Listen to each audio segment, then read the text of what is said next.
Hello students, आज हम plant pigments के बारे में पढ़ेंगे। और जो एमएससी सिलेबस में प्लांट पिगमेंट्स हैं उसमें आपका occurrence, nomenclature, general method of structure determination, isolation, synthesis and applications, तो ये आपके पॉइंट आते हैं। एंड इसमें हमारे पास occurrence, nomenclature, general method structure determination, isolation, synthesis and application, ये आपको हर एक प्लांट पिगमेंट का अलग अलग बताना होगा। जो भी प्लांट पिगमेंट पूछा जाएगा, जो आपके एमएससी सिलेबस में प्लांट पिगमेंट है उसकी लिस्ट मैंने ये तैयार की है। ये आपके प्लांट पिगमेंट हैं जो आते हैं। तो मेनली हम आज पढ़ेंगे कि मेनली प्लांट पिगमेंट होते क्या हैं। Plant pigment are coloured substance produced by plants and are important in controlling photosynthesis, growth and development। तो सबसे पहले प्लांट पिगमेंट, फर्स्ट पॉइंट ये आप इसके इंट्रोडक्शन में दे सकते हैं कि plant pigments are coloured substance produced by plant and are important in controlling photosynthesis, growth and development। They are normal constituent of cells or tissue that impart color। It has other properties, that is energy receptor, carries of oxygen, protect against radiation। Then now मैं आपको जो आज पढ़ाऊंगी, मैं आपको पढ़ाऊंगी फ्लेवियोन्स। Flavo pigment है ये हमारे फ्लेवियोन्स हैं। तो हर एक उसकी कैटेगरी में जो डिफरेंट प्लांट पिगमेंट आते हैं वो मैं आपको अलग अलग बताऊंगी। तो आज मैं जो डिस्कस करने वाली हूँ वो करूँगी फ्लेवियोन्स। फ्लेवियोन्स में आपके प्लांट पिगमेंट दो हैं आपके सिलेबस में, एक है एपिजिनिन, एक है ल्यूटियोलिन। तो एपिजिनिन एंड ल्यूटियोलिन ये हम पढ़ेंगे। तो पहले हम फ्लेवियोन्स के बारे में पढ़ते हैं। अगर फ्लेवियोन्स के बारे में पढ़ते हैं कि फ्लेवियोन्स आर ऑल्सो नोन एज एंथोजेंथीन्स। ठीक है, ये याद रखना कि जो फ्लेवियोन्स हैं उनको हम एंथोजेंथीन भी कहते हैं। तो इस नाम से भी वो पूछ सकते हैं क्या है। And it is yellow pigments. ये सारे जो होते हैं फ्लेवियोन्स, ये येलो कलर के पिगमेंट्स हैं हमारे। Flavones occurs naturally in the free state और as a glycosides form. Flavones are oxygenated derivative of flavone. Okay, flavones जो होते हैं वो फ्लेवियोन के ऑक्सीडेटेड डेरिवेटिव हैं। एंड फ्लेवियोन क्या होता है हमारा 2-फिनाइल बेंजो गामा पायरोन। इसका स्ट्रक्चर हमने ये बना रखा है जो इस तरह है।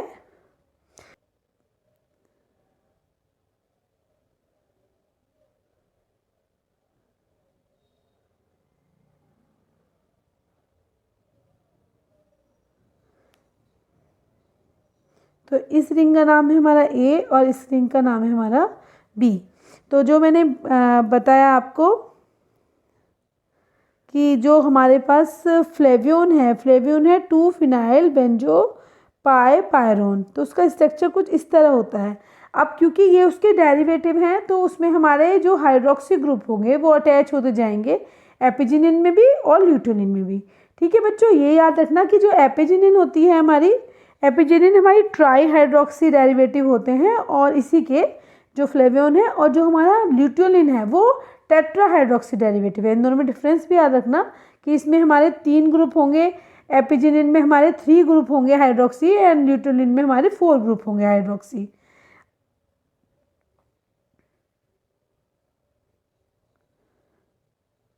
आइसोलेशन में हम बताएंगे कि they occur in virtually all part of the plant, the root, hardwood, sapwood, bark, leaf, fruit and flower। For the isolation of flavonoid, their plant material is grounded up before extraction। ठीक है, पहले हम उसे अलग कर लेते हैं root को, फिर उससे एक्सट्रैक्शन करते हैं जब हमें प्लांट पिगमेंट मिलते हैं flavonoid. Solvent used for extraction are chosen accordingly to polarity of the flavonoids। बच्चों ये याद रखना कि जब पहले हम एक्सट्रैक्शन करने के लिए फ्लेवोनॉइड्स का जब हमें लेना है उन्हें, पहले उसको हम अलग कर लेते हैं। उसके बाद हम देखते हैं कि जो लेस पोलर होता है, लेस पोलर सॉल्वेंट यूज हम किसके लिए करते हैं। जैसे लेस पोलर सॉल्वेंट होते हैं जैसे बेंजीन और क्लोरोफॉर्म। तो हम इसकी पोलैरिटी के अकॉर्डिंग अपना सॉल्वेंट यूज़ करते हैं एक्सट्रैक्शन करने के लिए। जैसे जो अगर हम लेस पोलर यूज़ करेंगे तो हम उनके लिए यूज़ करेंगे जो फ्लेवोनॉइड हमारी ए ग्लाइकॉन्स हैं, एंड मोर पोलर जो सॉल्वेंट है जैसे कि हमारे एथाइल अल्कोहल हो गए, है ना, उस एसीटोन हो गया, वो हम यूज़ करेंगे यूज्ड फॉर फ्लेवोनॉइड्स, ग्लाइकोसाइड्स और एंथोसाइनिन। इनके लिए हम मोर पोलर सॉल्वेंट यूज़ करते हैं। तो ये हम अकॉर्डिंग टू पोलैरिटी उसके अकॉर्डिंग हम सॉल्वेंट को चूज़ करते हैं कि कौन सा सॉल्वेंट होगा यूज़। वैसे हमने जो बेस्ट सॉल्वेंट पढ़ा है वो वाटर एंड अल्कोहल का 1:1 रेशो हम यूज़ करते हैं। Compound of each fraction in then separate by the use of column chromatography and TLC। जब ये प्रोसेस ख़त्म हो जाता है हमारा सॉल्वेंट के बाद एक्सट्रैक्शन होता है, उसके बाद हम उसे अलग सेपरेट करते हैं according to column chromatography and TLC। तो ये सेपरेशन मेथड होते हैं क्रोमेटोग्राफी के, इसके हम ये यूज़ करते हैं इसको सेपरेट करने के लिए।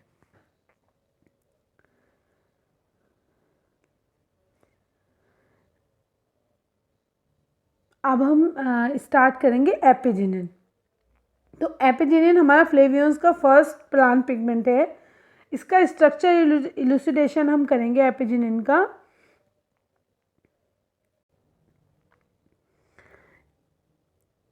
Structure illustration of apigenin, first point देखिए, इसका फर्स्ट पॉइंट है on the basis of elemental analysis and molecular weight determination, it has been found that the molecular formula of epizinin is C15H10O5.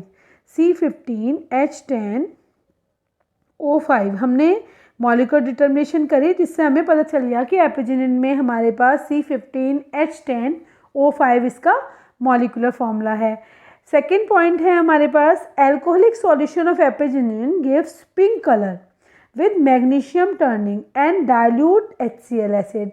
This show that the flavonoids is कैसा होगा ये flavonoids in nature, ये nature इसका flavonoids है क्योंकि वही हमें colour देते हैं, कलर पिगमेंट है। तो एल्कोहलिक सॉल्यूशन में एपिजिनिन भी क्या करता है, पिंक कलर देता है, मैग्नीशियम टर्निंग और डाइल्यूट एसिड के साथ देता है, ठीक है, pink colour with magnesium turning and dilute HCl acid. Second हमारा है, हम इसमें हम लैम्डा मैक्स भी निकाल सकते हैं इसका, उसके UV स्पेक्ट्रम देख के भी हम बता सकते हैं कि इसमें लैम्डा मैक्स कितना है, उसमें कैसे कैसे बैंड मिल रहे हैं। जैसे इसमें 2 बैंड मिल रहे हैं, बैंड 1 मिल रहा है 336 नैनोमीटर पे और बैंड 2 मिल रहा है 267 नैनोमीटर पे। उससे हम इसका कलर बता सकते हैं कि कौन सा कलर होगा हमारे प्लांट पिगमेंट का। नेक्स्ट है, हम अपना एपिजिनिन में देखते हैं कि देखो एक प्रोसेस होता है कि अगर हम इसका एसिटाइलेशन करते हैं तो हम इससे हमेशा याद रखना हाइड्रोक्सी ग्रुप, क्योंकि हमें पता है एपिजिनिन जो होता है वो ट्राई हाइड्रोक्सी डेरिवेटिव है। तो हमें हाइड्रोक्सी ग्रुप पता करने के लिए हम इसका एसिटाइलेशन करते हैं कि कभी भी हाइड्रोक्सी ग्रुप का डिटर्मिनेशन करना है अगर मॉलिक्यूलर इसमें स्ट्रक्चरल इलुसिडेशन में, तो हमें उसका एसिटाइलेशन कर देंगे। तो जब हम एपिजिनिन का एसिटाइलेशन करते हैं तो हमें पता चलता है कि इसमें प्रेजेंस ऑफ 3 हाइड्रोक्सी ग्रुप इसमें प्रूफ होता है। तो अभी तो बच्चों जब हम स्टार्टिंग में लिखते हैं तो हम इसी तरह लिखते हैं, थ्योरी जो हो ना क्वेश्चन में आंसर है, उसके बाद में हम लास्ट में सारे इक्वेशन लिखेंगे जो जो हम बात इसमें बता रहे हैं अपने पॉइंट में। तो हमने प्रूफ कर दिया नेक्स्ट पॉइंट में कि क्योंकि इसमें एसिटाइलेशन हो रहा है, 3 मॉलिक्यूल एसिटिक एनहाइड्रेट के यूज़ हो रहे हैं, इसका मतलब ये कैसा है, ट्राई हाइड्रोक्सी है, 3 ग्रुप है इसमें हाइड्रोक्सी ग्रुप। नेक्स्ट हमने ये पता लगाया, नेक्स्ट पॉइंट जो है analysis of apigenin by Zeisel method. Zeisel method बच्चों यूज़ होता है मिथॉक्सी ग्रुप की आइडेंटिफिकेशन करने के लिए। तो जब हम जेसल मेथड यूज़ करते हैं तो हमें पता चला कि इसमें कोई भी मिथॉक्सी ग्रुप फाउंड नहीं है। Analysis of apigenin by Zeisel method, ये देखिए लिखा है, shows the absence of methoxy group. Now we see that possible structure of apigenin is, अब हमें पता चल गया क्योंकि हमने शुरू में पता कर लिया क्योंकि फ्लेवोनॉइड्स है, ठीक है, कलर पिगमेंट दे रहा है, तो फ्लेवोनॉइड्स का हमने क्या बताया था जनरल फॉर्मूला पहले ये, और हमने ये प्रूफ कर दिया कि इसमें 3 हाइड्रोक्सी ग्रुप हैं। तो इससे और इससे हमारा जो है एपिजिनिन की स्ट्रक्चर मिलके बनेगी, ठीक है। अब तक हमने ये पता करा। नेक्स्ट अब हमें पता क्या करना है कि ये जो 3 हाइड्रोक्सी ग्रुप हैं ये प्रेजेंट कहाँ कहाँ हैं। हमारे इस वाले स्ट्रक्चर में ये 3 हाइड्रोक्सिल ग्रुप की पोजीशन क्या है। तो हम नेक्स्ट पॉइंट लिखेंगे पोजीशन ऑफ हाइड्रोक्सिल ग्रुप। अब पोजीशन पता करने के लिए हम देखो क्या करा हमने, जो ट्राई मिथॉक्सी एपिजिनिन बना, जो हमने पहले हमने एसिटाइलेशन कराया था, एसिटाइलेशन के बाद हमारे पास trimethoxy apigenin on oxidation with KMnO4, sorry ये नहीं है एपिजिनिन, हमने जो KMnO4 के साथ ओके अभी तक हमें पता चला कि जो ये स्ट्रक्चर है, और हमें ये पता चल गया किसमें, सॉरी ओके अब हमें यहाँ ये हमने समझ लिया इसमें कि इसमें स्ट्रक्चर ऐसा होगा, एक तो इसका फ्लेवोनोइड जैसा, और इसमें 3 हाइड्रोक्सी ग्रुप हैं। अब नेक्स्ट पोजीशन हमें बताना है, पोजीशन ऑफ हाइड्रोक्सी ग्रुप हम कैसे बताएंगे। तो नेक्स्ट पॉइंट में देखिए क्या लिखा है, trimethoxy apigenin on oxidation with KMnO4 gives para methoxy benzoic acid as one of the product. Formation of this compound show that, अब ये देखिए पैरा मिथॉक्सी मिल रहा है हमें, क्या मिल रहा है, अगर हम इसकी KMnO4 से रिएक्शन कराते हैं तो हमें पैरा मिथॉक्सी बेंजोइक एसिड मिल रहा है। दैट मीन्स हमारा जो रिंग बी है उसमें जो हाइड्रोक्सी ग्रुप की पोजीशन है वो हमारे पास 4 होगी, क्योंकि हमें पैरा पोजीशन पे मिथॉक्सी बेंजोइक एसिड फाउंड हो रहा है। नेक्स्ट हम अगर एपिजिनिन का KOH से डिग्रेडेशन करते हैं, KOH से डिग्रेडेशन करते हैं तो हमें इसमें मिलता है हमें फ्लोरोग्लूकोन, ये इसका नाम है, and para hydroxy benzoic acid. तो ये हमें बताता है कि जो ए रिंग होगी उसमें हमारे पास 7 एंड 5th पोजीशन पे हाइड्रोक्सी ग्रुप प्रेजेंट होगा। अब बच्चों इस सब इंफॉर्मेशन से हमने क्या बताया कि हमारा स्ट्रक्चर कैसा था। ये हमने फ्लेवोनॉइड्स जो बीच में रिंग बनाई ये हमने बना ली, फ्लेवोन्स की जो, क्योंकि डेरिवेटिव वो फ्लेवोन्स ही हमारे एपिजिनिन, फ्लेवोन्स की स्ट्रक्चर बनाई। हमने पता क्या करा, जो ए रिंग है, ए रिंग में हमारी पोजीशन पे, कौन से पोजीशन पे, एक तो हमारे पास बी रिंग है, ये बी रिंग है, बी रिंग में 4th पोजीशन पे OH है, एंड ए रिंग में हमारे पास 5th एंड 7th पोजीशन पे OH है। तो ये हमने 5th एंड 7th पोजीशन पे इसमें ए रिंग है, और ये बी रिंग है जिसमें कि 4th पोजीशन पे ये OH है। तो इसका नाम हम क्या बता सकते हैं, पिक नेम 574-, क्योंकि ये ए रिंग है और ये बी रिंग है, तो बी रिंग में हमने डैश का यूज़ कर लिया। तो हमने ये बताया कि ये जो 5-7, ये दिस वन ए पोजीशन का, और बी पोजीशन के लिए हमने डैश यूज़ करा है, तो 4- ट्राई हाइड्रोक्सी फ्लेवियोन्स, ये हमारा एपिजिनिन का स्ट्रक्चर प्रूफ हो गया। तो अभी तक तो बच्चों तुमने थ्योरी पढ़ी है, मैं जो चीज़ें मैंने बताई हैं मैं आपको इक्वेशन में दिखाती हूँ।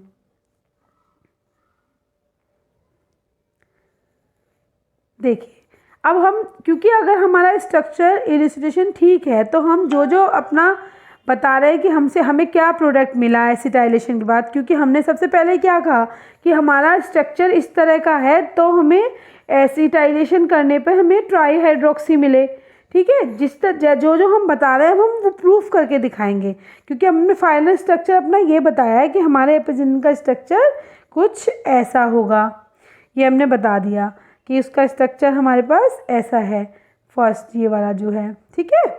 तो अब हमने सबसे पहले क्या करा, अपना बातें बताई जो हमने पहले पॉइंट वाइज हम डिस्कस करे थे। तो हमने इसका एसिटाइलेशन करा, तो एसिटाइलेशन के बाद मैंने क्या बताया था, ट्राई एसिटाइल एपिजिनिन बनेगा। तो देखो जितने भी OH ग्रुप थे वो किस में चेंज हो गए, एसिटाइल में, तो हमारा ट्राई एसिटाइल एपिजिनिन बना। मैंने यही आपको इस पॉइंट में बताया था शुरू में, यहाँ पर इस पॉइंट में, सेकेंड पॉइंट में बताया था कि एसिटाइलेशन के पास हमें ट्राई एसिटाइल एपिजिनिन मिलता है, जिससे कि प्रूफ होता है कि इसमें 3 हाइड्रोक्सी ग्रुप प्रेजेंट है। समझ में आया। इसके बाद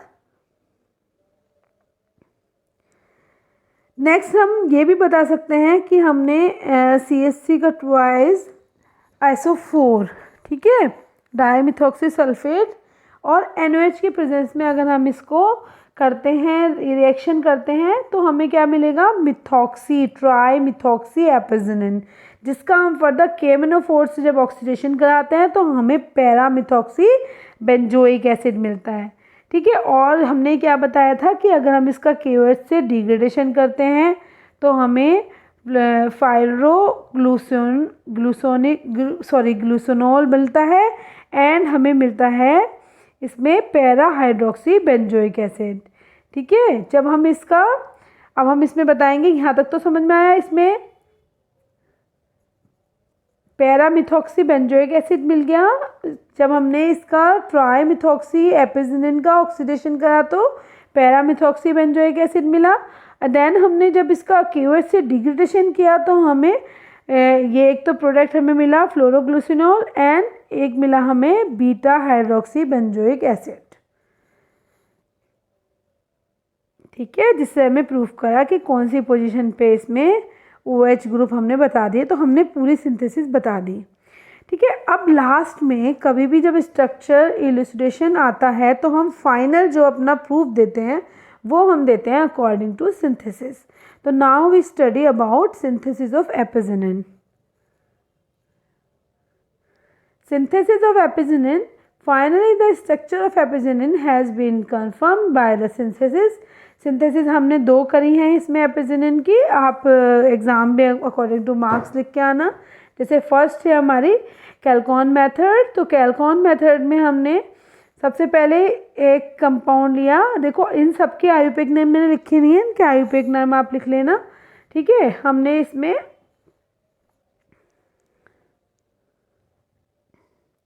तो हमने प्रोडक्ट की रिएक्शन कराई पहले CH3CN HCl एनहाइड्रस ZnCl2 से। तो हमें इस पोजीशन पे, क्योंकि हमें पास स्ट्रक्चर हमें A रिंग में चाहिए, हमें A रिंग में 2 OH चाहिए, तो हमें उसके अकॉर्डिंग अपने स्ट्रक्चर देखने पड़ेंगे। तो हमने इसका स्ट्रक्चर बनाया तो हमें एसिटाइल ग्रुप एक यहाँ इस पोजीशन पे फाउंड हुआ।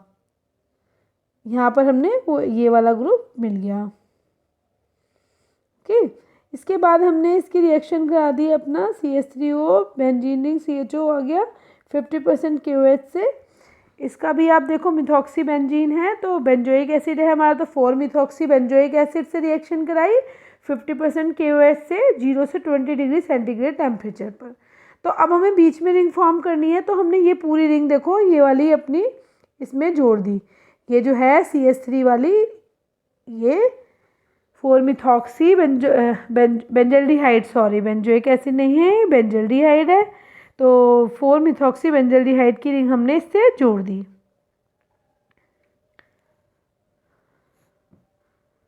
ठीक है, now we study synthesis of apigenin. Finally the structure of apigenin has been confirmed by the synthesis में फर्स्ट आप पढ़ लो। इसमें सबसे पहले मैं बताऊंगी आपको कैल्कॉन मेथड में आप ये पढ़ सकते हैं। जैसे हमारा हमने अगर इसमें आयुपेक नेम लिख लेना बच्चों, इसका आयुपेक नेम से इजी रहेगा तुम्हारा। जैसे फिनॉल है तो हम मिथॉक्सी की पोजीशन बता देंगे 1 2 3 4, तो हम 3 4 डाई मिथॉक्सी फिनॉल। इसकी रिएक्शन हम CH3CN HCl एनहाइड्रस ZnCl2 से कराते हैं, तो हमें इस पोजीशन पे एक एसिटाइल ग्रुप फाउंड होता है यहाँ पर।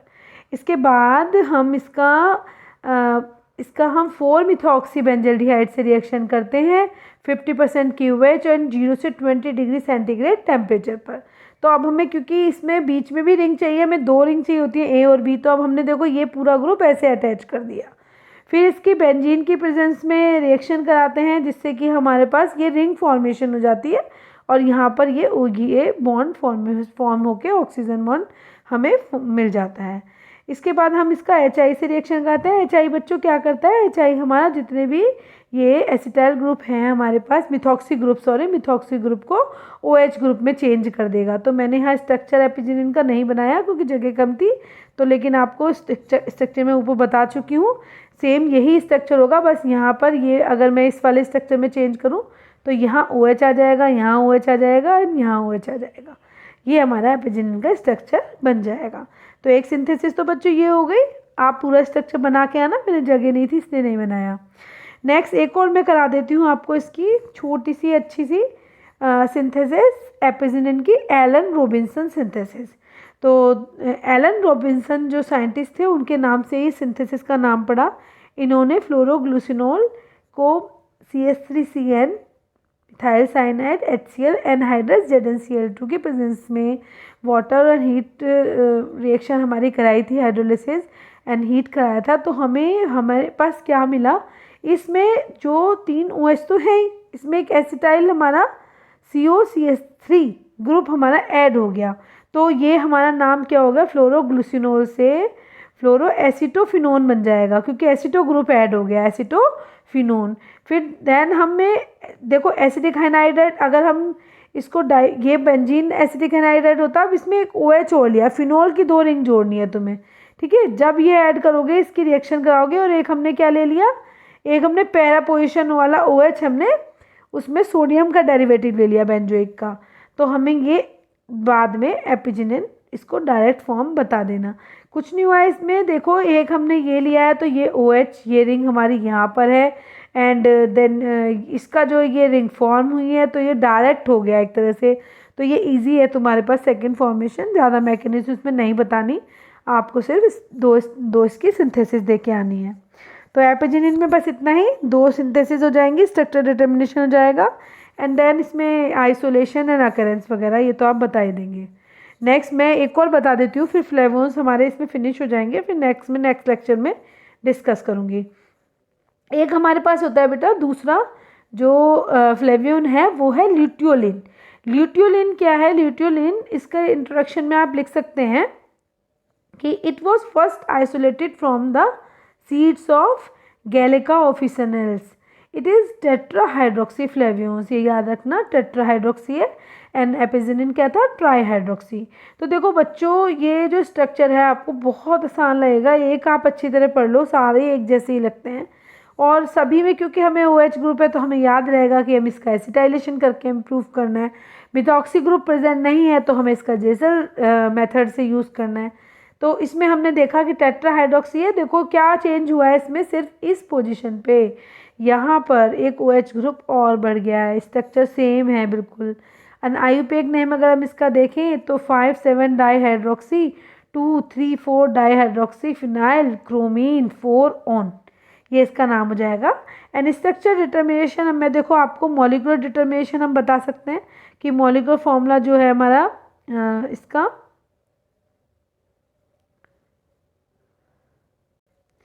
आप इसमें ये बता दीजिएगा पहले कि जो मॉलिक्यूलर फॉर्मूला वो स्ट्रक्चर वो है ना, अपने एलिमेंटल एनालिसिस करते हैं, तो मैंने यहाँ लिखा नहीं है, आप लिख के आएंगे कि element according to elemental analysis structure formula of luteolin is C15H10O5। Next हमने लिखा है कि alcoholic solution of luteolin gives dark pink colour with magnesium turning and dilute HCl। तो द कलर रिएक्शन शो क्या करती है हमारी कि luteolin is flavonoid in nature, ठीक है। अब मैं इसकी डायरेक्ट आपको मैं थ्योरी ना बता के मैं आपको रिएक्शन बता देती हूँ, क्योंकि आप एपिजिनिन में पढ़ चुके। देखिए हम इसमें भी हमने क्या करा था, सबसे पहले हमने उसका एसिटाइलेशन कराया था, तो हम इसका एसिटाइलेशन करा रहे हैं, तो हमें इसमें क्या मिला, सारे पोजीशन पे जितना भी जहाँ भी OH ग्रुप है वहाँ पर हमारा मिथॉक्सी ग्रुप अटैच हो गया है, और यहाँ हमने एसिटिक हाइनाइड्रेट से करा रहे हैं, तो हमारे यहाँ पर जितने भी OH ग्रुप थे वहाँ पर एसिटाइल ग्रुप ऐड हो गया है। तो एसिटाइल ग्रुप हमें क्या प्रूफ करता है बच्चों कि इसमें 4 हाइड्रोक्सी ग्रुप हैं, और ये मिथॉक्सी ग्रुप यहाँ प्रूफ कर रहा है कि हमारे पास यहाँ पर मिथॉक्सी ग्रुप नहीं है, लेकिन OH ग्रुप की जगह हमारे मिथॉक्सी हमने ग्रुप अटैच करे हैं, क्योंकि उसके बाद हमें QH फ्यूज़न कराना है इसका थर्ड स्टेप में। तो हमें क्या मिला, फ्लोरोग्लिसिनोल एंड 3,4 डाईहाइड्रोक्सी बेंजोइक एसिड। तो ये भी हमें क्या प्रूफ कर रहा है कि इसमें क्या बताया था कि इस ए रिंग में जो हो गया, एक ए रिंग है बी रिंग है, तो इसमें बताया कि ए रिंग में हमारी जो पोजीशन है, ठीक है, सबसे पहले हम पोजीशन ऑफ हाइड्रोक्सी ग्रुप क्या बताएंगे कि luteolin on QH degradation give phloroglucinol and 3,4 dihydroxy benzoic acid. Formation of fluoroglycinol shows that ring A, that means ring A contain hydroxy group at position 5 and 7. तो बच्चों ring ए के बारे में क्या बताएंगे कि 5 and 7 पे हमारा OH ग्रुप प्रेजेंट है। सिमिलरली फॉर्मेशन ऑफ 3,4, ये जो 3,4 डाईहाइड्रोक्सी बेंजीन है, ये क्या बताएगा, जो रिंग बी है हमारे पास ल्यूसिटोनॉल में, ये ल्यूटोलिन में जो 3B रिंग है वो हमारे पास 3' एंड 4' में हमारी पोजीशन पे OH ग्रुप प्रेजेंट होगा। formation of 3,4-dihydroxybenzoic acid shows the presence of hydroxy group at position 3' and 4'. On the basis of above degradation studies, the structure of luteolin can be represented like this. ठीक है, तो हम इसकी तरह show कर देते हैं. ठीक है बच्चों, जब हम ये बताते हैं, याद रखना कि जब तक हम ये बताते हैं कि इसमें ल्यूटोलिन ऑन एसिटाइलेशन, ये फर्स्ट स्टेप है, luteolin on acetylation with acetic anhydride and fuse sodium acetate yield tetra acetyl luteolin. Tetra acetyl luteolin जो हमें ये मिला indicate the presence of 4 hydroxy group. तो ये जो फर्स्ट स्टेप है ये हमें क्या बता रही है, हमें बता रही है 4 हाइड्रोक्सी ग्रुप प्रेजेंट है. एंड नेक्स्ट जो सेकेंड स्टेप है वो analysis of luteolin by JCell method shows the absence of any methoxy group because luteolin on phenyl methylation and dimethyl sulfate and phenyl permethylation and dimethyl sulfate and sodium hydroxide gives tetramethoxy luteolin, and luteolin also form tetramethoxy luteolin with diazomethane. हम डाईएजोमीथेन भी यहाँ use कर सकते थे, जो मैंने ये लिख रखा है. तो यहाँ पर आप लिख सकते हो कि डाईएजोमीथेन जो है CH2N2 एंड ईथर, इसकी प्रेजेंस में भी सेम यही रिएक्शन होगी ईथर की प्रेजेंस में. ठीक है, ये मैंने पहले आपको इक्वेशन बता दी, थ्योरी मैंने ये लिख रखी है सारी, इसका आप स्क्रीनशॉट ले सकते हैं. एक मिनट,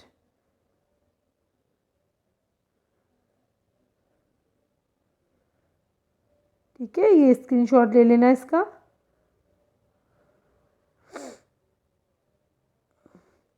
और एक ये पेज है, इसका स्क्रीनशॉट ले लेना, ये जो मैंने बताया उसका लिखा हुआ है, देख लेना. फिर लास्ट में हम बच्चों करेंगे सिंथेसिस ऑफ ल्यूटियोलिन. तो सिंथेसिस ऑफ ल्यूटियोलिन में हमने कैसे बनाएंगे, मैंने बहुत सिंपल सा सिंथेसिस लिखा है एक, इसका नाम नहीं लिखा है मैंने, आप इस सिंथेसिस का नाम लिख लेना. ये मैंने इसमें PDF में लिखना भूल गई. इसका नाम है बच्चों, यहाँ पे लिख लेती हूँ मैं, बेकर वैन कटरनमैन, इनके साइंटिस्ट के नाम ही है ये, वैन कैटरमैन एन मेथड. ठीक है बच्चों, मैं इसका नाम लिखना भूल गई प्रोसेस का, तो इसको आप ऐड कर लेना. ये सिंथेसिस हमारी बेकर वैन कैटरमैन ने दी थी, तो इसने नाम पे इन सिंथेसिस का नाम है. इन्होंने फ्लोरोएसीटोफिनोन की रिएक्शन कराई थी वेरेडरिक क्लोराइड से K2CO3 और एसीटोन की प्रेजेंस में. तो हमें कंपाउंड मिला ये, मतलब हमें 4 पोजीशन क्योंकि हमें चाहिए, तो 2 पोजीशन पे तो OH ग्रुप इसमें आ जाएगा क्योंकि हमारे पास फ्लोरोएसीटोफिनोन है, लेकिन इस पोजीशन पे हमारे मिथॉक्सी अटैच होंगे. एंड देन हमें पता है कि जब मिथॉक्सी को OH में चेंज करना होगा तो हम HI से रिएक्शन करा देंगे और ये ऑक्सीडेशन करने के बाद ल्यूटियोलिन हमारा फॉर्म हो जाएगा. तो आई होप आप लोगों को समझ में आया होगा. एंड ठीक है बच्चों, टेक केयर.